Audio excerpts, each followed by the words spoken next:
E aí, galera, como é que vocês estão? Todo mundo bem?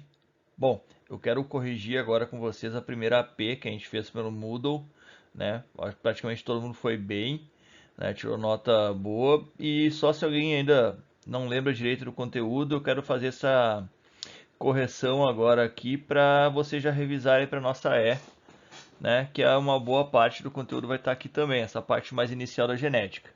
Né? Vocês perceberam que ao longo do trimestre uma das questões que caíram bastante foi a questão de interpretação de heredogramas. Né? Então aqui, ó, como a gente estava trabalhando com uma herança mendeliana simples ainda, né, valia aquela regra, né? Só a gente está trabalhando ainda só com herança autossômica, que não tinha a ver com ligada ao sexo. Valia aquela regra, ó, pais que têm um fenótipo, né, gerando um filho diferente deles. Qual é a única chance disso acontecer? Os pais têm que ser heterozigotos, o filho diferente, no caso aqui o filho doente, tem que ser azinho azinho. Desse jeito, então o que a gente tem? A gente tem que uma doença recessiva. Né? Todo mundo que é doente tem que ser obrigatoriamente azinho azinho.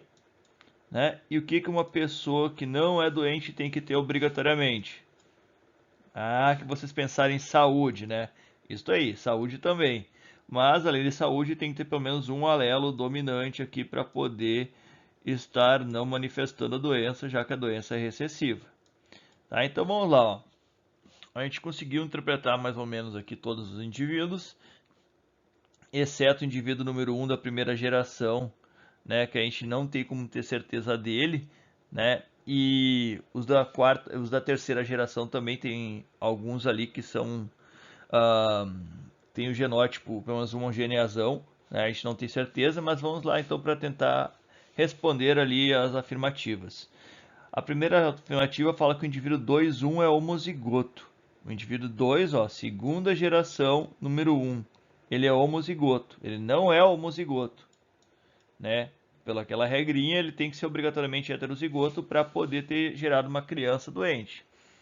A possibilidade do indivíduo 3,2, que é esse indivíduo aqui que eu estou circulando, ó, tá? Ser heterozigoto é aproximadamente 67%.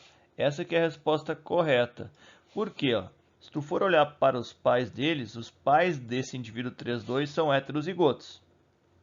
Né? Então, logo, esse indivíduo 3,2 aqui, ó, tem essas quatro possibilidades a priori. Porém, como ele é normal, ele não pode ser azinho. Logo, ele só tem três possibilidades de verdade. E dessas três possibilidades, uma delas, em três, é de ser homozigoto dominante, duas delas em três, né, de ser heterozigoto. 2/3 dá aproximadamente 67%.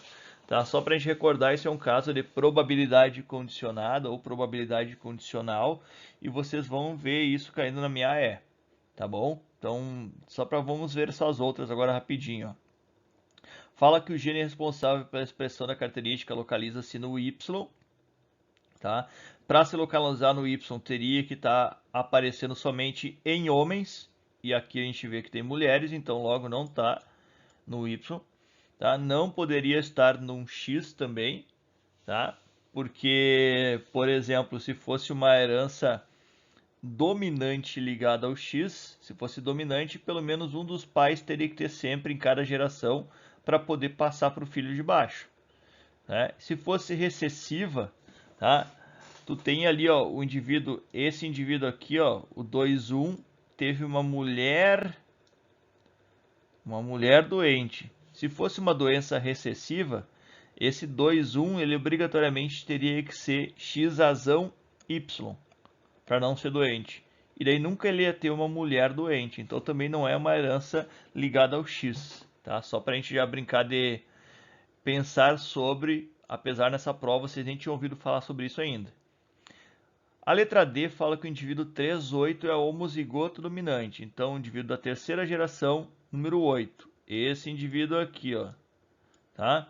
Tu não tem como saber que ele é homozigoto dominante. É o mesmo esquema do indivíduo 3,2, ele tem 2/3 de chance de ser heterozigoto e 1/3 de chance de ser homozigoto dominante. Mas tu não pode afirmar que ele é. Ele tem essa possibilidade, por isso está errado. E a letra E fala que o indivíduo 4,1, da quarta geração, esse homem aqui, número 1, tá? ele pode não possuir o gene responsável pela expressão da característica, isto é, ele pode não possuir o alelo recessivo.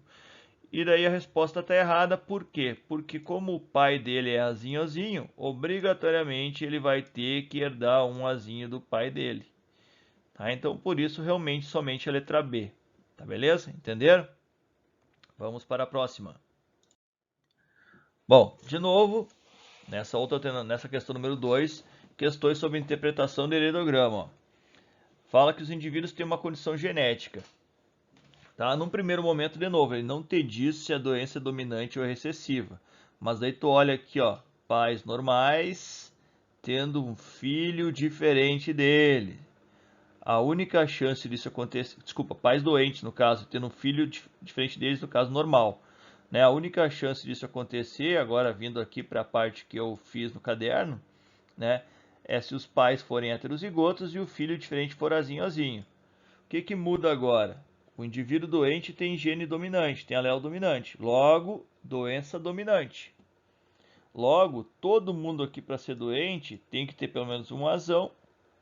E as pessoas, para não serem doentes, tem que ser azinho obrigatoriamente. Tá? O 3 e o 4, eles têm que ser heterozigotos obrigatoriamente, porque eles tiveram uma criança azinho. Então, ambos têm que ter o alelo para a doença e também um alelo recessivo. Tá? O indivíduo 2, eu não tenho como saber. Não tenho como saber se ele é azão ou azão-azinho, essa mulher. Né? Mas o 5 e o 6 sim, por quê? De quem que eles herdaram o azão? O azão veio obrigatoriamente da mãe e o pai só tem azinho para doar. Logo, eles têm que ser heterozigotos. Tá? Então, agora vamos lá para as afirmativas. Ó. O indivíduo 3, 4, 5 e 6 são obrigatoriamente heterozigotos. Verdade.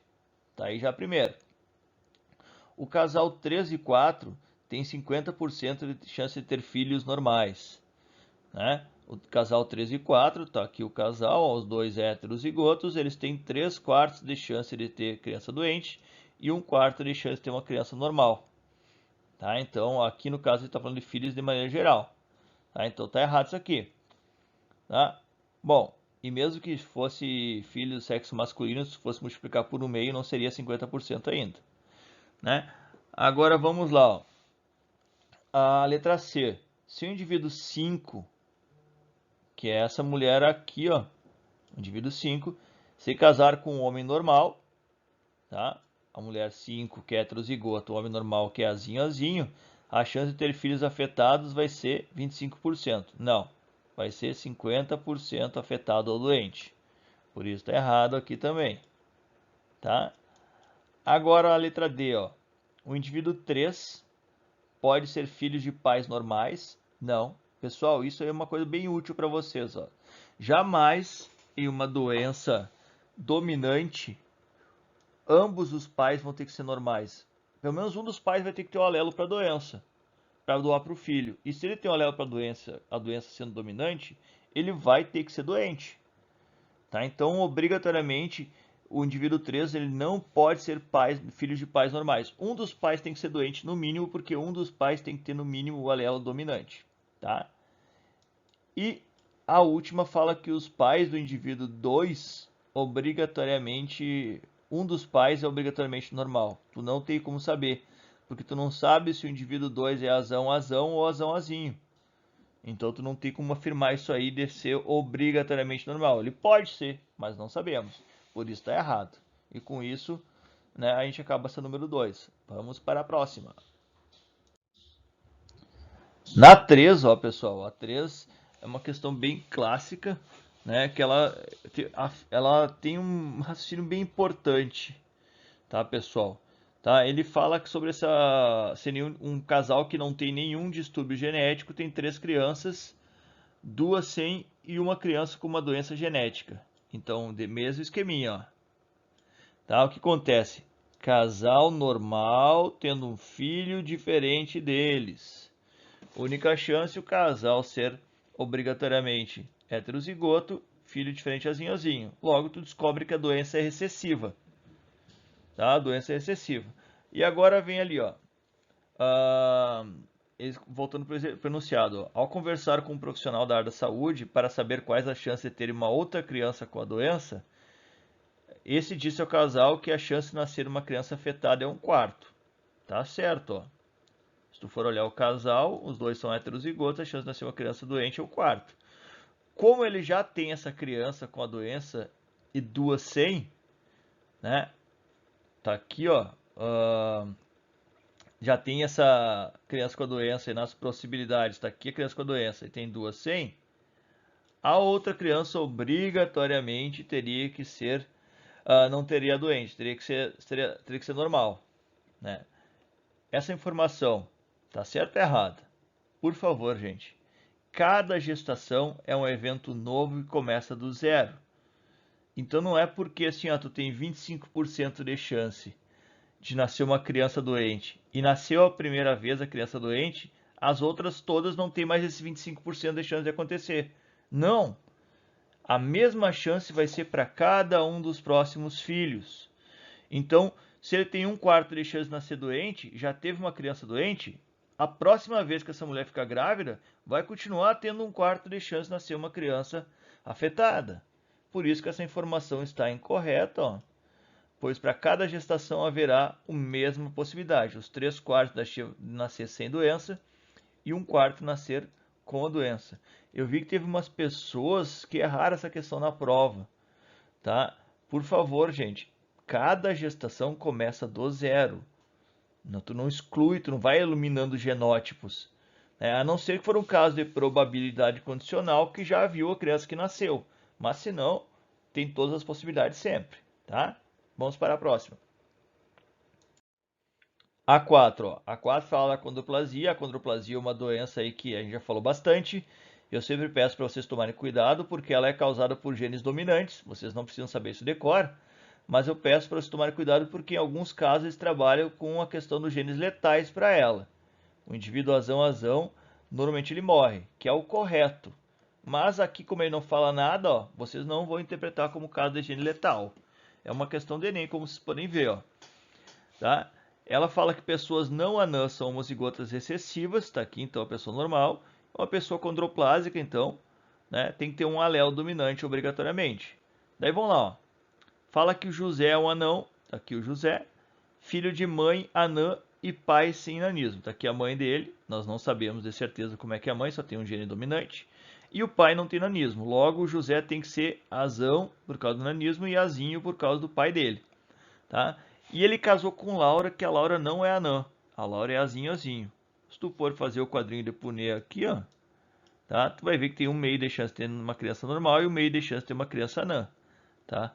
Tá aqui a criança anã, tá aqui a criança normal. Tá? E daí agora a pergunta é, qual é a chance do José e da Laura terem uma filha anã? Tá? Tem que tomar cuidado com isso, porque eu vi que teve gente que se perdeu nessa aí, ó, porque não leu que era filha. A chance de ser anã é 1/2, a chance de ser filha é 1/2, 1/2 vezes 1/2, 1/4, 25%. Bem tranquilinha a questão, pessoal. Tá?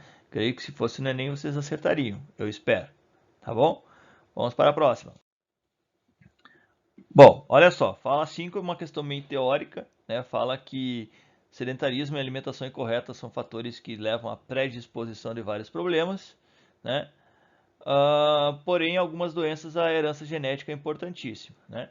E daí fala sobre o caso de diabetes mellitus, que tem uma questão hereditária bem influenciando, e principalmente a gente fala de diabetes mellitus tipo 1, né? E esse distúrbio pode aparecer em crianças cujos pais são normais. Isso quer dizer o quê? Que essa diabetes mellitus é um caso de doença recessiva. Tá? E daí fala que os sintomas tu consegue evitar por meio da injeção de insulina. Tu consegue evitar o sintoma da diabetes mellitus. Para quem não lembra, diabetes tu não consegue produzir insulina, logo tu injeta no teu corpo para evitar o problema. Tá? E essa administração de insulina para o diabético vai fazer que tipo de efeito com relação aos filhos dele? Só para a gente brincar e recordar, ó. O fenótipo, que é a expressão do teu genes, é o resultado do teu genes mais o ambiente. Tá?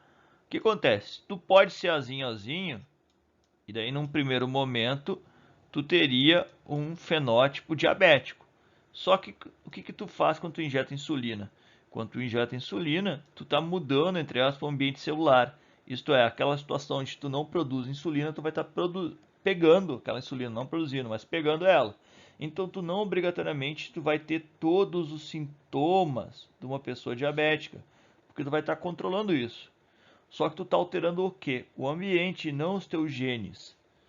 Por isso, que tipo de influência que tu administrar insulina numa criança, desculpa, num diabético vai fazer sobre os filhos dele? Nenhuma, né? Não tem nenhum tipo de influência. Não vai fazer com que eles não tenham filho diabético. Por quê? Porque os genes, na hora de formar gametas, tu vai continuar passando aqueles alelos ou não. Tá? Então, ela vai evitar que eles tenham filhos com esse distúrbio? Não, porque não altera nem o genótipo da pessoa, nem no filho dele, tá bom? Bem tranquilinha também. Vamos para a próxima. Bom, a 6, ó. A 6, uma piadinha de biólogo aí, ó. Muito sem graça, por sinal, como vocês devem lembrar das minhas piadas. Né? O cara pediu uma tatuagem bem biológica. Baita tatuagem biológica ali, azão azinho. Faz sentido. Tá? Então, o que ele fala sobre essa tatuagem, sobre a ilustração? Fala que o indivíduo que está aparecendo ali é heterozigoto, azão azinho, ele é heterozigoto, tá? Dois alelos diferentes. Na hora dele, só para lembrar, onde é que estão esses alelos aí? Eles estão nos cromossomos homólogos dele, ó, que nem vocês têm ali no esqueminha. Na hora de sofrer meiose, metade dos gametas vão ter um cromossomo, vão ter um alelo, e metade vão ter outros. Então, por isso que esse cara, essa pessoa aqui no caso, vai produzir metade dos gametas com azinho e metade dos gametas com azão. Tá? Então, a letra A está correta. Agora, vamos lá. Ó. Caso esse indivíduo tenha um filho gerado com outra pessoa de igual genótipo, isto é, azão azinho vezes azão azinho, a chance dele ser heterozigoto é de 50% e não de 25%. Vocês lembram do quadrinho de Punnett? Esse genótipo é um exemplo de expressão de característica recessiva? Não. Se ele tem um alelo dominante, ele vai expressar a característica dominante. As letras representam os alelos para características diferentes? Não. Alelos, pessoal, são variantes de um mesmo gene, são variantes de uma mesma característica. Quando tu trabalha com sangue, tu tem o alelo IA e tu tem o alelo IB. São variantes de um gene para uma mesma característica, tá? Então, e eles obrigatoriamente vão estar sempre no mesmo locus, isto é, na mesma posição nos homólogos. Ó, eles têm que ter na mesma altura, entre aspas, nos cromossomos. E tu vai representar com a mesma letra. Por isso que, né, essa letra D está errada. Entendido? Vamos para a próxima. A 7, ó.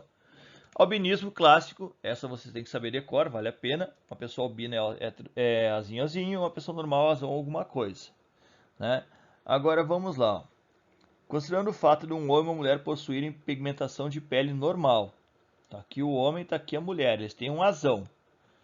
Sendo ele filho de um pai normal homozigoto, tá aqui o homem normal homozigoto, e a mãe dele é albina. Isso quer dizer que o cara obrigatoriamente tem que ter um alelo da mãe. Heterozigoto o cara. A mulher, ela é filha de um pai albino, tá aqui o pai albino, e a mãe normal homozigota, tá? Logo, também essa mulher tem que ser heterozigota. Então, com isso, ó, qual é a chance desse casal ter uma menina e albina? Tá? Albina, 1/4, e menina, 1/2, 1/8. Né? Então, bem tranquilo essa questão também aqui. Tá? Vamos para a próxima.